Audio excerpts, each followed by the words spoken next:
రైతులకు అనేకమైన ఇస్తా అన్నారు, అవన్నీ సరిగా చేయలేదు, వాళ్ళ ఇబ్బందులు వాళ్ళకు ఉన్నాయి. ఇసుకలో అవినీతి విచ్చలవిడిగా జరిగింది, ఎక్కడన్నా ఆఫ్ చేశారా? ఇప్పుడు నెంబర్ 1 వచ్చింది ఒక ఎమ్మెల్యేకి, ఇసుకలో ఒక నెంబర్ 1 ఆయనకి. చూడండి ఎంత బాగుందో మన పరిపాలన, ఇది నెంబర్ 1. ఆంధ్రప్రదేశ్ యొక్క ప్రజలందరూ కూడా ఓడించేయాలంటే పక్కనున్న తెలంగాణలో ప్రజలు ఎవరో కూడా ఆయన కార్పొరేషన్ ఎలక్షన్లో తిరిగి అంత అద్భుతంగా మాట్లాడితే నెంబర్ 1 ఇచ్చారు, ఒక సీట్ ఇచ్చారు. ఇప్పుడు మమ్మల్ని అక్కడ ఓడించేయాలని పెద్ద ప్రయత్నం, కాంగ్రెస్ని నెగ్గించేయాలని పెద్ద ప్రయత్నం.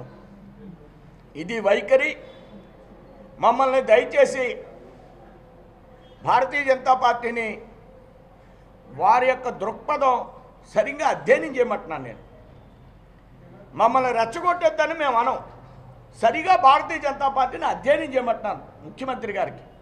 మీ ద్వారా ఆయనకు విన్నవిస్తున్నాం. ఇప్పుడు మాకంటే సీనియర్ ఆయన, వాళ్ళ నాన్నగారు ఎమ్మెల్సీ చేశారు. మేము ఎందుకు పనిచేస్తున్నాం, దేనికి పనిచేస్తున్నాం? మేము ఉపాధి హామీ పథకాల కోసం పనిచేయడం లేదు, మేము నీరు చెట్టు కోసం పనిచేయడం లేదు, మేమేమి చిన్నప్పటి నుంచి మాకు ఓట్లు లేదు నోట్లు లేదు, మేము పనిచేస్తున్నాం. మమ్మల్ని మీరు అర్థం చేసుకోలేకపోతున్నాం. ఒకడున్నా ఇద్దరున్నా ముగ్గురున్నా, ముగ్గురితో ఉన్న పార్టీ భారతీయ జనతా పార్టీ 282 సీట్లు వస్తే భయం. 200 సీట్లు 282 రాకపోతే అద్భుతంగా ఉండేదట తెలుగుదేశానికి.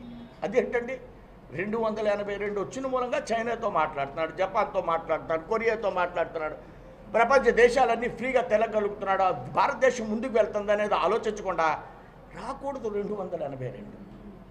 ఆంధ్ర రాష్ట్రంలో ఒక్క సీటు కూడా రాకూడదు, ఒక్క సీటు కూడా రానేమో ఆంధ్రప్రదేశ్. ఇదా రాజకీయం? దేశమా, అభివృద్ధి, అవినీత, అబద్ధాల? ఏంటి వేళ ఆంధ్ర రాష్ట్రంలో జరుగుతున్నాయి? 282 రావడం కూడా తప్పే, ప్రజలు ఇచ్చినటువంటి తీర్పు కూడా తప్పే. ఏం వైఖరండి ఇది రాజకీయాల్లో? వారు మాట్లాడేటువంటి భాష ఏంటంటున్నాను ఇవాళ రాజకీయాల్లో. చంద్రబాబు నాయుడు గారు ఆలోచించాలి. మేము ఎమర్జెన్సీలో చీకటి కోడాన్ని ఛేదించినటువంటి పార్టీ భారతీయ జనతా పార్టీ. యజ్ఞనారాయణ గారు జైల్లో ఉన్నారు, 18 నెలలు జైల్లో ఉన్నారు. ఓట్లు 3 వచ్చినా 4 వచ్చినా ఇందిరాగాంధీ ప్రకటించినటువంటి ఎమర్జెన్సీని సమర్థించినటువంటి చంద్రబాబు నాయుడు. మేము జైల్లో ఉన్నాం. జైల్లో ఉన్న పార్టీ, ప్రజల్లోకి వెళ్ళిన పార్టీ, చీకటి కోణంలో రాల్తుళ్ళు వారందరూ కూడా లిటరేచర్ పంచినటువంటి కార్యకర్తలు మా వాళ్ళు. మీ జన్మభూమి కమిటీ సభ్యులు ఏం చేస్తున్నారో మనం చూస్తున్నాం ఇవాళ.